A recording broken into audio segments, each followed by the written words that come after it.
Hi, this is Adrian Davis, the president of Whetstone, and I thought I would share a sales tale with you because it's significant to me because it represents a moment in time when I really began to shift my thinking from thinking in terms of the sales process to thinking in terms of the buying process. And I was working for a very sophisticated software company.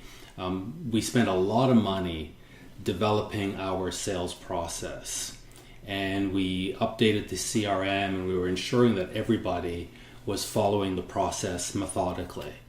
Well, it so happens that my boss was away on vacation for a couple of weeks when this lead comes in, this inquiry comes in, and it comes in from one of the largest telcos in Canada that we were pursuing and just didn't quite manage to get in. Anyway, this lead comes in, and they are on a short fuse. As the most senior salesperson there, I took the lead, I listened to them, I had a number of discovery calls with them, and it just became very clear to me that they had done all of their research on us. They knew exactly who we were.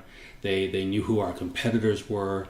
They knew our strengths and our weaknesses. And they had some very specific questions that they needed answered in terms of whether or not they would proceed with us. So I think within a 24-hour period of this lead coming in, I realized these guys are ready to buy.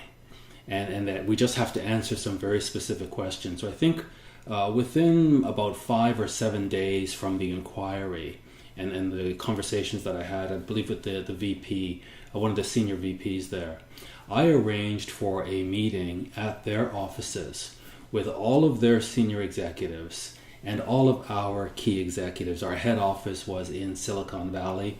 I was located in Toronto. So I had our CEO, I had our VP of Professional Services, I had our VP of R&D, and I had our VP of Customer Success all fly out to this meeting. It was a half day, 2-hour meeting that we had in the afternoon, and then in the evening, dinner was scheduled for all of us to have dinner together. Well, between the meeting being scheduled and actually occurring, maybe about a day or two before, my boss comes back from vacation, and he checks out the funnel and sees this high-profile meeting taking place that before he left for vacation, he knew absolutely nothing about. He comes back from vacation. All of our senior executives, key executives, are flying in from Silicon Valley for this meeting that he knows nothing about. He hit the roof. He was furious. It wasn't even a lead before we knew nothing about it. Comes in, and now we're closing this piece of business, or apparently trying to close this piece of business. He felt exposed, and as I said, he was furious. He really took me to task, and I pushed back, and I said, these guys are ready to buy. There are some very specific questions that we have to answer. I set up the meeting. I told each executive exactly what they had to say. So I had the client present first what their strategy was, where they were going, and then each of their executives presented. And then I had all of our executives present, beginning with our CEO, and then each VP over their functional area presented. And they answered specifically the questions that this company had outstanding. And that evening we went to dinner, and I actually said to my boss at the time, he was panicking. This was a big deal. This could have been probably in the neighborhood of $25 million deal. But the first phase of it was about $1 million. And I said to him, we're signing this deal tonight. And he didn't believe it. But lo and behold, we went to dinner. And over the course of dinner, as the executives got comfortable with each other, they signed off on the initial phase of the deal. And of course, my boss at the time, he pivoted very quickly and started to take credit for the sales team and how organized we were. In fact, the CEO said to me, it was the most organized sales meeting he had been in a very long time. It was very orchestrated and just ran extremely well.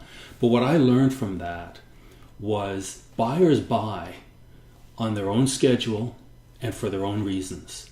And the mistake that we were making, it was good that we invested in a sales process and we were very methodical about it, but we were trying to subject all of the buyers, all of the prospects to our process. They had to behave themselves and they had to do things according to our process. But that's just not reality. Reality is it's the buying process that matters. And we need to understand what the buying process looks like and what are the stages that they go through as they go through their process, and what are the questions they ask themselves as they go through each stage of the process, and how can we support them. And much of the buying process today, I think the statistic is that 60% of the buying process is completed before they even contact a vendor. So we need to be sensitive, not about, where are they in our process, but the more important question is, where are we in their process? And so, today as a consultant, I spend a lot of time with sales organizations, helping them to understand the specific steps that their buying community goes through and the questions those buyers ask themselves as they go through each stage in the process, and who gets involved and when do they get involved and what is the information they're looking for as they get involved. And we can, this, as I mentioned, this deal came in and within a matter of 2 weeks it was closed. And it was $1 million deal and it had upside for a $20-30 million deal. So the key lesson for me was this is all about buying, and selling is a sub-function to the buying function.